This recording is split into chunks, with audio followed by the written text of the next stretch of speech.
Now I give the floor to Javert of the ICT Director of the Congress of Deputies, and he will talk about mobility and transparency, current status in the Congress of Deputies, open parliament, some remarks.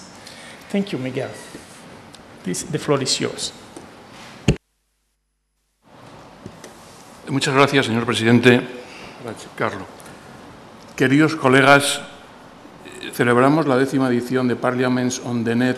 Durante estos años anteriores hemos visitado vuestros países, algunos de vuestros países, donde hemos aprendido muchas cosas y donde nos hemos sentido muy bien tratados.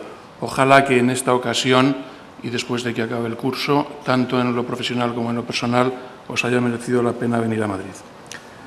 En los próximos minutos voy a hablar de movilidad y transparencia en el Congreso de los Diputados y haré algunas notas sobre el Parlamento abierto. Antes de ello, quiero deciros que toda la información que queríamos ofreceros desde el Congreso de los Diputados la vamos a condensar en esta ponencia que yo voy a exponer ahora, porque teniendo en cuenta el gran número de intervenciones solicitadas, pues había que repartir un tiempo escaso. Por lo tanto, voy a exponer los datos sin profundizar en ellos, pero os ruego que en cualquier asunto sobre el que tengáis interés me lo hagáis saber ahora, después o por correo electrónico o en el momento que queráis, e intentaré que se os faciliten los datos con el detalle necesario.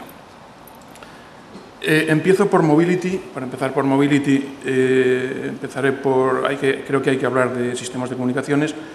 Y para hablar de comunicaciones empezaré por deciros las redes que tenemos en el Congreso, que son una Ethernet a la que se conectan 1.400 PCs, securizada, y 350 Thin Clients que están en el salón de plenos. Tenemos además dos Wi-Fis, una de ellas securizada a la que se conectan los diputados y personal de la Cámara y otra abierta para periodistas y otros visitantes. Recorren el complejo formado por los 5 edificios que componen el Congreso, donde está el Palacio, 2 edificios al otro lado de una calle de uso privado y otros 2 edificios al lado de una calle pública. Todas estas redes recorren en su totalidad estos edificios.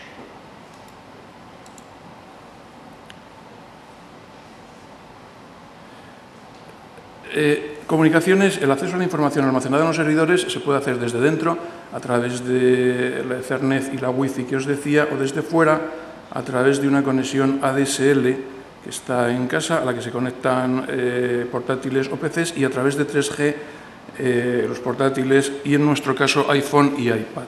La movilidad ha crecido de manera exponencial en los 2 últimos años. Se ve mejor en esta gráfica, donde se pueden ver el PC del despacho y el Thin Client a través de la Ethernet y a través de la Wi-Fi los dispositivos móviles.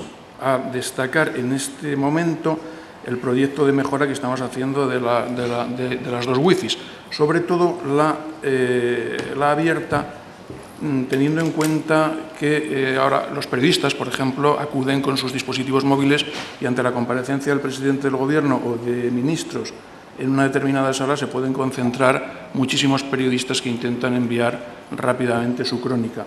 Como sabéis muy bien, a veces no se trata de sumar puntos de acceso, sino que hay que hacer un estudio que reparta esas cargas. Es un proyecto en el que estamos ahora. Este es el Thin Client que os decía en el hemiciclo. Es un detalle de trabajo de un diputado y esta es la pantalla que contiene.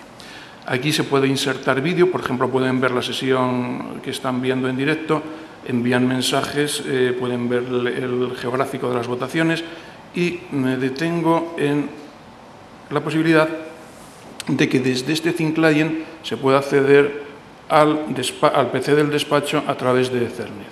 Y aquí hay un manual que explica cómo hacer estas cosas.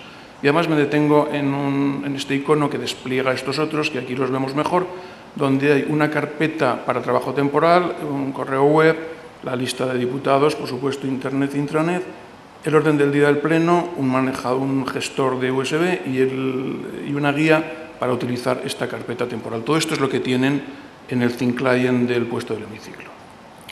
Desde fuera se conectan desde un PC o desde un laptop a través de la DSL, que el usuario autorizado puede tener en casa, y por 3G desde estos dispositivos. Aquí destaco que la Cámara ofrece a los diputados la línea ADSL, el iPad y el iPhone y la tarjeta SIM para permitir que se produzca esta comunicación 3G. La Cámara en legislaturas anteriores ha facilitado algún portátil, pero en estos son los 3 únicos componentes que provee a los diputados. Entramos ya directamente con este preámbulo en la movilidad y os cuento que el sistema informático del Congreso está basado en estándares, donde está Oracle, IBM, OpenSUSE, etcétera, y Microsoft de una manera preponderante. Tenemos Windows Server 2008 R2, pero estamos viendo lo que nos ofrece el 2012. Estamos con Windows 7 y atentos a los anuncios del 8, Exchange 2010, Office 2010, etcétera. En este escenario se produce un hecho destacado y es que a 350 diputados les dotamos con un iPhone y con un iPad. Hace que Apple irrumpa en este sistema informático y además digo irrumpa.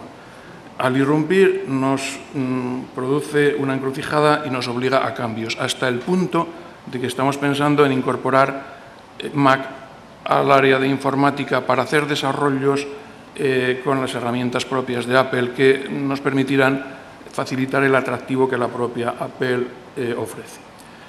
Para conectarnos al Mobility desde cualquier sitio, pues con lo que os decía antes, podéis observar que tenemos un laptop con Microsoft Word, etcétera, y un iPad y un iPhone con Apple Page, etcétera, con lo cual intentamos integrar. Me referiré a 4 conceptos que tienen que ver con la movilidad, teniendo en cuenta que aquí intentamos integrar y hacer que convivan lo mejor posible estos 2 entornos. Sí me interesa destacar este asunto porque son las VLAN, que cada grupo parlamentario tiene la suya, con lo cual aseguras confidencialidad, etcétera. Hay otra de la Secretaría General y hay otras, pero pongo estas porque es muy flexible la configuración de estas VLANs. Incluso dentro de cada grupo parlamentario no os extrañará que en ocasiones nos pidan VLANs incluidas en la general. Por lo tanto, tenemos diferentes VLANs, están securizadas y se accede a unos servidores virtualizados basados en un hardware sobre Blades. Hay una red privada virtual que conecta con los servidores desde el exterior y a través de ellos conecta con el PC del despacho y está también securizada y accede por control remoto al PC. Virtualización, este es un tema al que estamos dedicando un esfuerzo importante. Con los servidores, con VMware y un software de IBM, hemos virtualizado sobre 12 físicos, tenemos 55 virtuales con este detalle. Nos quedan 62 por no virtualizar. Para servicios especiales pueden parecer muchos, pero, por ejemplo, en la catalogación del vídeo, 5 o 6 servidores de estos no virtualizados están dedicados a esta tarea, con lo cual parece que son muchos, pero varios de ellos inciden sobre determinados proyectos. En cuanto a los PCs y a los iPads, en cuanto al despacho, estamos utilizando Citrix sobre aplicaciones MS Office, Explorer, Webmail, etcétera, las más sencillas. Hay 25 personas de la Secretaría General en un proyecto piloto que ya lo están utilizando y lo mismo hacemos con el iPad para los 350 diputados. Esto nos permite que los diputados sigan utilizando el Word, por ejemplo, en el iPad y no que tengan que ir al Pages o que tengan que utilizar otros productos. En cuanto a la virtualización de aplicaciones, lo tenemos muy claro. En cuanto a la virtualización de escritorio, tenemos algunos interrogantes. Empezamos con un proyecto inicial, pero luego hemos preferido adquirir aquí la experiencia necesaria en las aplicaciones antes de pasar a la virtualización de un escritorio completo. De Cloud Computing empezaría por fijar una definición. No me estoy refiriendo cuando hablo de Cloud Computing a Dropbox ni a Google Docs, etcétera. Me estoy refiriendo al concepto más ortodoxo de Cloud Computing, por el que entiendo que nuestro centro de proceso de datos va a estar en algún sitio que no sé cuál es, con unos requerimientos que no controlo. Dicho eso, que me parece que el Cloud Computing será un punto de inflexión en el desarrollo informático actual. Y quizá lo más atractivo sea que permita que en un momento en el que hay una gran actividad parlamentaria, por una comparecencia del presidente del Gobierno, etcétera, necesitemos un sistema informático muy potente y en vacaciones necesitemos uno muy básico. Y en el intermedio, pues uno procedimiento o un sistema informático más estándar. ¿Cómo se hace eso? Pues las empresas que nos ofrecen esto nos dicen que es como dar al dial de una radio y entonces yo voy subiendo la capacidad de proceso, el ancho de banda, etcétera, de mi sistema informático. A mí eso me gustaría verlo de una manera más tangible de lo que lo he visto hasta ahora. ¿Es una oportunidad hacer cloud computing? Yo creo que sí, pero creo que además de ser una oportunidad y que tenemos que ir pensando en ello, también hay una parte importante de negocio. Supongo que en vuestros países, desde luego en España, toda la prensa especializada incide muchísimo en el cloud computing. Todos los días nos ofrecen proyectos de cloud computing, quizá porque en otras cosas ya han agotado un recorrido y este es un camino por explorar. Estos son nuestros dispositivos, esto es nuestra configuración actual, estos son nuestros servidores. Tenemos duplicados los servidores, tenemos duplicada la conexión. Aquí nos sentimos cómodos. Llevamos mucho tiempo haciendo esto sobre este escenario y lo dominamos. Cuando pasamos aquí, creo que hay un gran interrogante. No sabemos que nos van a ofrecer en un centro de control remoto servidores, etcétera, pero por ejemplo, os hago una pregunta muy básica. ¿Y qué hago con las licencias de Oracle? Ese licenciamiento de Oracle, ¿cómo lo utilizo en el cloud computing? Tienen que ponerse de acuerdo Oracle y la proveedora de hardware, etcétera. Por lo tanto, quizá un camino intermedio sea ir a una nube privada, con cierta precaución, pero una vez que se pueda adquirir experiencia aquí, podamos ir al cloud computing si procede y se despejan las dudas actuales. Mobility. Este es el iPad de un diputado. Tiene lo que viene estándar y aquí hay un icono que se llama Congreso. Bueno, lo primero que hemos puesto aquí es un teléfono de atención a usuarios. La irrupción del iPad ha sido brusca y esto nos ha dado un resultado y ha agilizado la resolución de problemas. Aquí está la intranet del Congreso, la página web, una relación de diputados, la agenda del Congreso. La agenda, la traducción al inglés a veces puede ser un falso amigo. La agenda es los asuntos que se hacen semanalmente en el Congreso, por ejemplo. No es el orden del día del Pleno o de las comisiones.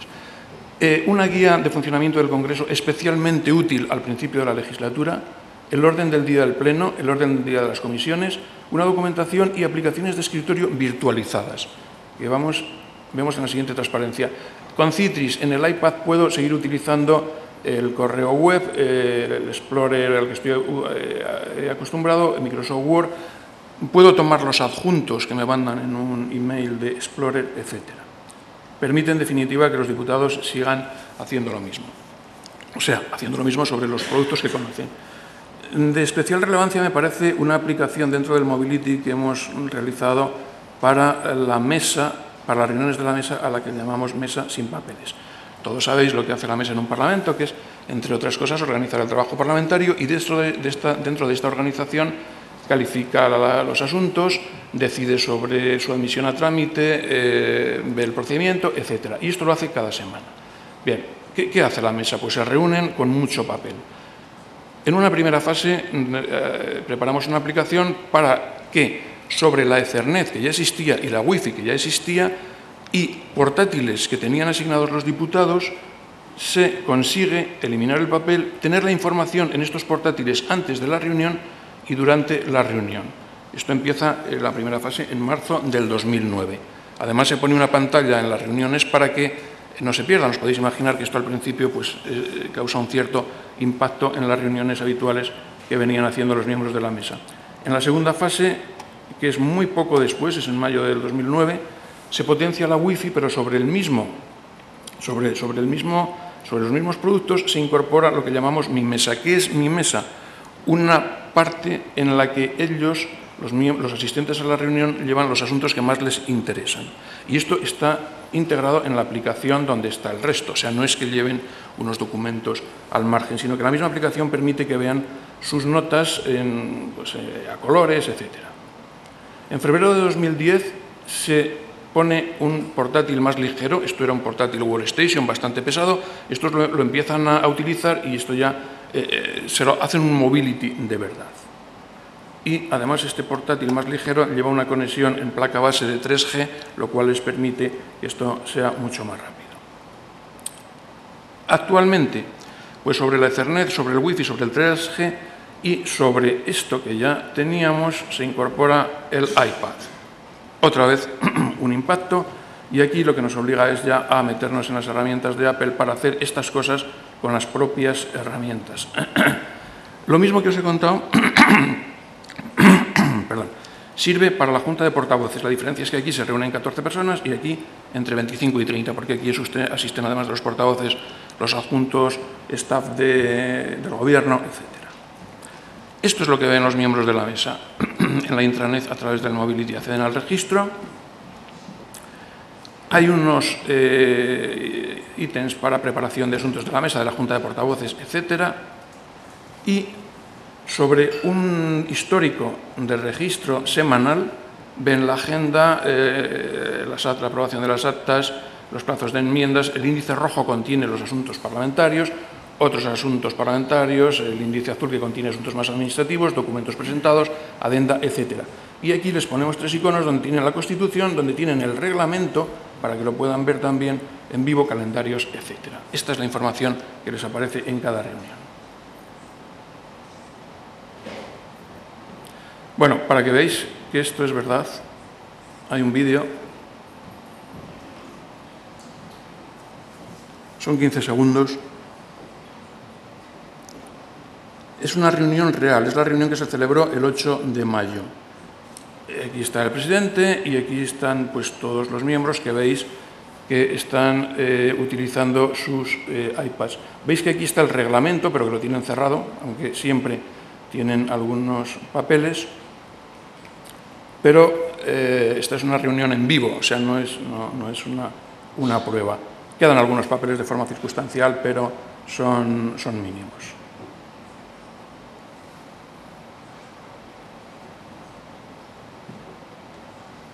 Bien, entramos en transparencia. Esto, curiosamente, hay un anteproyecto de ley de transparencia que presentó el Gobierno el 23 de marzo de 2012, fijaos en las fechas que vienen a continuación. Entre el 26 de marzo y el 11 de abril se dedica a una página web exclusiva para una consulta electrónica pública a la que se invita a ciudadanos, organizaciones e instituciones. Como consecuencia de ello hay 80.000 visitas en estos 15 días y hay 3.700 aportaciones. El 18 de mayo el Gobierno emite un informe que envía a la Agencia de Protección de Datos y al Consejo de Estado. Todo ello previo al trámite parlamentario. De estas 3.700 aportaciones, lo que más considera el Gobierno e incluye en este informe son 3 puntos. Es, por supuesto, información económica, hace hincapié en informes públicos de auditoría, inspección, etcétera, y destaca los contratos menores. Es importante cómo los ciudadanos se fijan en los contratos menores, que quizás sean los que menos control piensan que pueden tener. Y se pide también información para los adjudicatarios. Por supuesto, reutilización de la información y fortalecer la independencia de una agencia estatal de transparencia. Esto es el anteproyecto de ley, donde en el objeto se habla, por supuesto, de la transparencia y de las consecuencias de que no se cumplan. En el ámbito de aplicación aparecen ya de forma destacada en el articulado del Congreso y el Senado. Se habla de la información que se debe facilitar y se habla de formato electrónico y de sedes electrónicas o páginas web. ¿Qué hace el Congreso de los Diputados en este aspecto? Pues la información institucional que se refería en los artículos 4 y 5 o especialmente relevante en lo jurídico ya se contemplaba. En los datos económicos hay un perfil del contratante donde se observan los procedimientos en curso o las adjudicaciones, y en relación con los diputados se da cuenta de sus actividades y de sus bienes y rentas.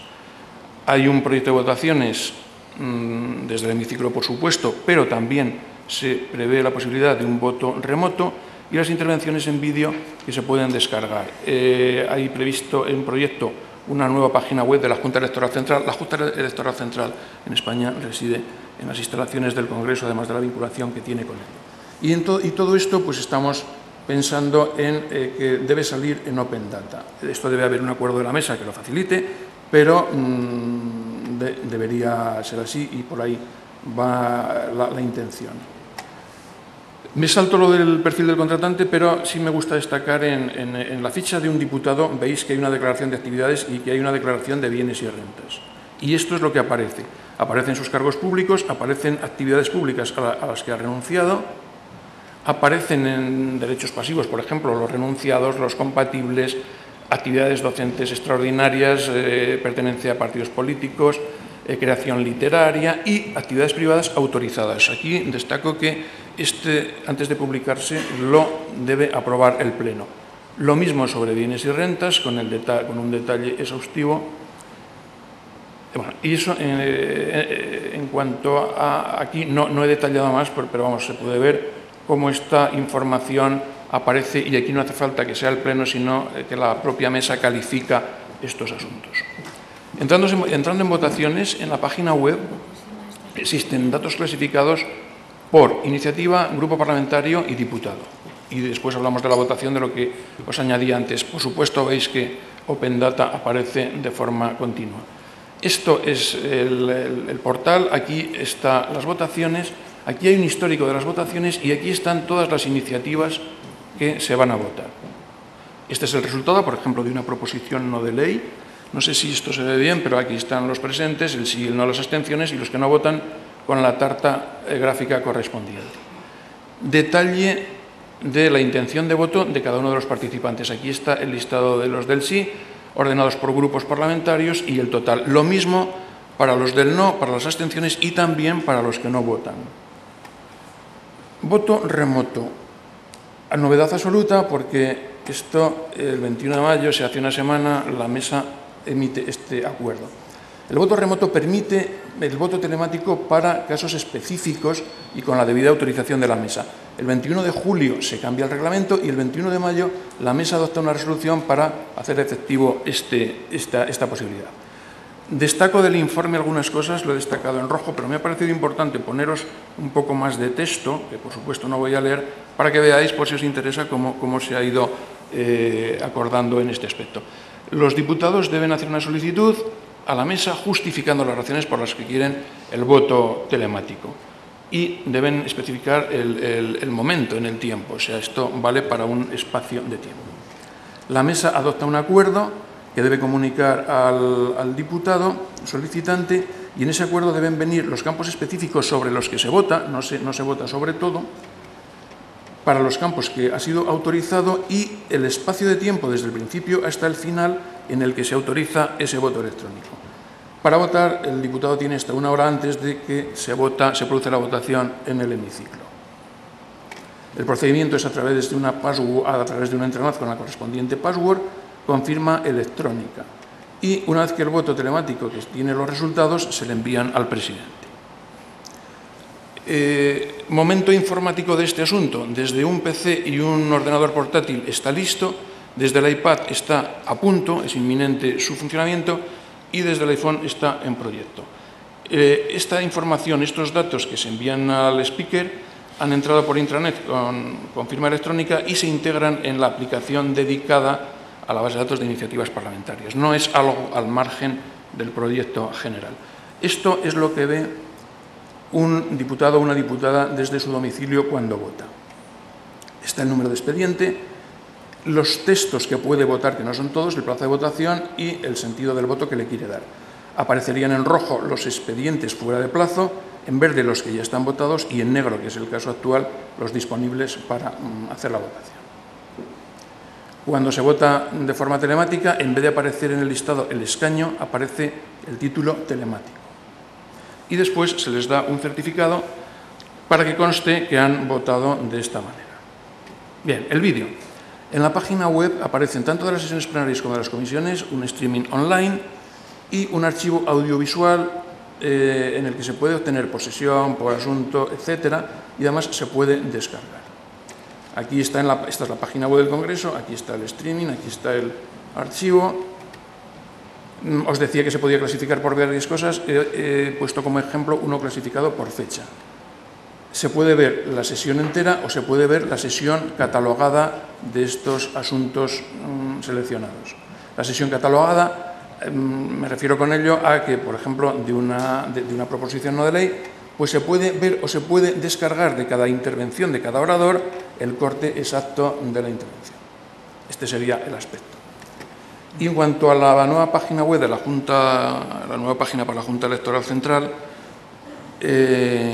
bueno, se intenta con ella mejorar la gestión, facilitar la cooperación entre las distintas juntas electorales, la central, las regionales, provinciales, etcétera. Por supuesto, vuelve la transparencia y mejor información acerca de las decisiones que se toman, y etcétera. Esto me gustaría tenerlo terminado para poderlo contar en la próxima edición del Parlement Sondage. Por supuesto, vuelve a salir Open Data. Finalmente, una transparencia en la que se puede reflejar un momento como el actual en el que la gente, los medios, la universidad, los investigadores, las empresas, etcétera, van a mirar con lupa la información del Parlamento. El Parlamento les debería ofrecer esto en Open Data y, ojo, a estas dos imágenes. Este es el escaparate donde se va a mostrar la información que el Parlamento pone a disposición de todos estos agentes para que lo reutilicen, pero me parece especialmente importante el almacén. Y ahí es donde estamos nosotros. Si no gestionamos muy bien este almacén, si no tenemos muy bien clasificada esta información, si no aportamos un control de calidad, lo que salga al escaparate para que lo reutilicen los actores que vienen aquí, pues estará más complicado. Por lo tanto, quiero destacar la importancia de este aspecto.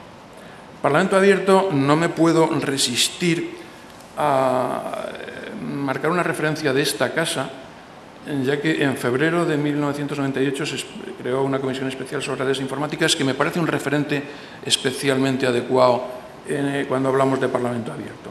Se hizo una página web especial para este asunto en la que se presentaban los objetivos, se daba cuenta de la composición de los miembros con un detalle exhaustivo, se hablaba de la actividad, de las publicaciones y de un foro público en el que todo el mundo podía opinar. Desde luego no teníamos Facebook ni teníamos Twitter, pero sí teníamos los medios para que la gente hablara con sus representantes. Incluso al principio se inició un procedimiento por el cual profesores universitarios del ámbito del derecho, etcétera, pues también podían opinar a través de estos foros con los miembros de esta comisión.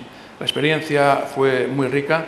Después de 1 año y medio de estudios se publicaron unas conclusiones en las que había un preámbulo y 14 conclusiones. En el preámbulo se decía ya que la red es, bueno, lo que se ha venido diciendo después, y que es la plaza pública, el ágora de la comunidad global, etcétera. Y en la 14 se hablaba de que las instituciones parlamentarias deberán utilizar las redes para acercar a representantes y representados. Hubo más de 5.000 opiniones en el foro. Este foro era absolutamente abierto, no tenía ni siquiera moderador. De estas 5.000 opiniones, yo creo que no se llegó a quitar una docena de ellas, porque eran especialmente ofensivas. Solo se quitaron las que atentaban contra el Código Penal o la Constitución. Y, bueno, se demostró que la gente, cuando le dejas que hable, habla y dice cosas. Hubo miles de mensajes por email y 50 expertos españoles y extranjeros que comparecieron ante esta comisión. Desde luego, los miembros de esta comisión hicieron un máster en nuevas tecnologías especialmente valioso. Quizá en aquel momento los ciudadanos que participaron era una élite conectada, y eso pues también habría que considerarlo. ¿Qué pasa hoy con el Parlamento abierto? ¿Qué ha cambiado desde esta experiencia? Pues mucha gente tiene un dispositivo electrónico, hay una generación nativa en nuevas tecnologías. Estamos en la web 2.0, pero ya estamos hablando de la web 3.0. Redes semánticas, ontologías, etcétera, están ahí. Es otro momento tecnológico el actual. Hay ancho de banda, pero quizá haya un mucho mayor interés de los parlamentarios en las nuevas tecnologías. Como muestra, en el Congreso de los Diputados hay una comisión de informática de la cual forman 5 miembros de los 9 que consta la mesa. De 9 miembros que tiene la mesa, 5 de ellos están en esta comisión de informática. Hay 152 diputados en Twitter, hay 80 en Facebook, hay 78 que tienen un blog, etcétera. Y están las redes sociales.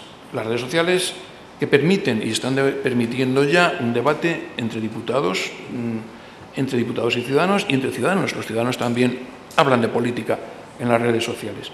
Y quizá, como consecuencia de todo ello, pues hay una voluntad política de tomarse en serio las redes sociales. Reflexiones que yo haría en este asunto. Hay mucha gente conectada, pero ¿quiénes están conectados? Por supuesto que está conectada la generación nativa. Y otros están conectados, hay mucha gente conectada. Pero un concepto esencial en la política, en mi opinión, es la universalidad. Y para conseguir la universalidad, pues aquí nos hace falta mucha gente que se conecte. Los que están conectados, ¿a qué se conectan? ¿Se conectan a las webs parlamentarias? Creo que no muchos. Yo creo que se conectan a las redes sociales, por supuesto, a los widgets, etcétera, pero a las redes parlamentarias se conectan menos. Es una pena porque creo que tenemos unas webs parlamentarias muy buenas y no sé si nosotros podíamos hacer algo o no. Podemos hacer una reflexión si podíamos mejorar esto desde nuestra parte, pero yo creo que fundamentalmente nos sobrepasa el intento de que el ciudadano tenga interés en las webs parlamentarias. Ahora, cuando hablamos en este congreso de buenas prácticas en web parlamentarias, pues voy a referir un artículo de Wired. Si fuera de otra revista, igual no lo decía, pero es de Wired, de septiembre de 2010, que tuvo muchísimo eco y que nos dice que la web está muerta. O sea que entonces, a ver qué hacemos. Y nos dicen que larga vida Internet, pero que por la web no. Y el articulista pone unos hitos para ilustrar, bueno, este artículo es muy largo, pero refiere unos hitos del articulista para ilustrar lo que quiero decir. Dice que te levantas y chequeas tu email en tu tablet, con una aplicación, con una app. Durante el desayuno ves el Facebook, el Twitter, el New York Times, son 3 aplicaciones más, 3 apps más. En la oficina, de camino a la oficina, escuchas un podcast en tu smartphone, otra aplicación. En el trabajo recibes por RSS de documentos o tienes una conversación con Skype, más aplicaciones. Al final del día vuelves a casa, cenas escuchando Pandora, juegas a la Xbox y ves una película en Netflix. Muy bien. Y entonces dice el articulista que has estado todo el día en Internet pero no en la web y que no eres el único. Bueno, habría que tenerlo en cuenta. Dicho esto, ¿qué podemos hacer nosotros, los que estamos aquí en el Parlamento Abierto? Pues incorporar todo el potencial de Internet, por supuesto, pero no solo las websites. O sea, incorporarlo todo y fijarnos, tener en cuenta el artículo del Wired. Hay muchísimas cosas, muchísimos instrumentos por los que la gente se comunica al margen de las páginas web. Pero, dicho esto, creo que tenemos que aprovechar las páginas web parlamentarias. Creo, sinceramente, que se ha hecho un esfuerzo en los últimos años y que las páginas web parlamentarias tienen una información riquísima. Puede que no seamos capaces de hacerla transparente toda ella, pero es que es muy difícil. Cuando tienes muchísima información, es muy difícil hacer esta información transparente, encontrar lo que quieres en el contexto, porque los buscadores nos lo dan y nos ayudan mucho, pero es muy difícil encontrarlo y es muy difícil mejorarlas, creo, sinceramente. Y quizá se me ocurre, no sé si es una buena relación. El ejemplo, yo vería la página web como una foto y la red social como un vídeo. La red social es muy dinámica, nos da muchísima información, es muy ágil, su interactividad es fantástica, pero quizá es como el agua del río, ¿no?, que se va perdiendo y puede que cuando queramos ver un dato concreto, la foto sea la de la página web. En una carrera de motos nos gusta ver cómo se adelantan en las curvas y la emoción de cuando van todos juntos, pero cuando hay un adelantamiento o se quiere ver la inclinación en una curva, pues quizá nos quedemos con la foto para ver el detalle. Y luego hacer propuestas a nuestros diputados a través de la Secretaría General. Conocemos el escenario desde hace mucho tiempo, sabemos lo que quieren, sabemos incluso el momento de decir las cosas. Creo que debemos tomar iniciativas y participar. En mi humilde opinión, ¿qué debemos hacer? Pues estudiarlo todo, absolutamente todo. Virtualización, cloud computing, HTML5, IPv6, seguir con el open source, no abandonar el open source, todo, pero incorporar solo lo que pueda ser apropiado en cada caso, porque si no, nos vamos a volver locos, si no vamos a estar con el efecto Penélope de hacer, deshacer, ahora lo tengo, ahora se queda obsoleto, ahora me sirve, ahora no me sirve. Y, por encima de todo, compartir información. Antes hablaba con Carlos y le comentaba mi opinión de que tenemos que activar, compartir información en estos seminarios, en los foros virtuales. Yo creo que la experiencia de LinkedIn es muy interesante, pero cuando entramos en LinkedIn hay 2 o 3 opiniones sobre un tema que luego se va abandonando la hebra, se va abandonando la cadena, no sé si con LinkedIn, no sé si con otro tipo de instrumentos, no lo sé, pero yo creo que deberíamos hacer un esfuerzo, aunque solo sea por la cuenta que nos tiene. Bien, y con esto yo termino mi intervención. Insisto en reiteraros, he ido muy rápido, no he profundizado, pero quería de todas que supierais lo que estamos haciendo, porque creo que el objetivo de esto no es, desde la informática que tenemos en el Congreso, entrar en un detalle de un proyecto, sino de que veáis todo lo que tenemos y si podemos ser útiles, pues estaremos encantados en responderos con el detalle oportuno. Os agradezco muchísimo vuestro respetuoso silencio. Muchas gracias.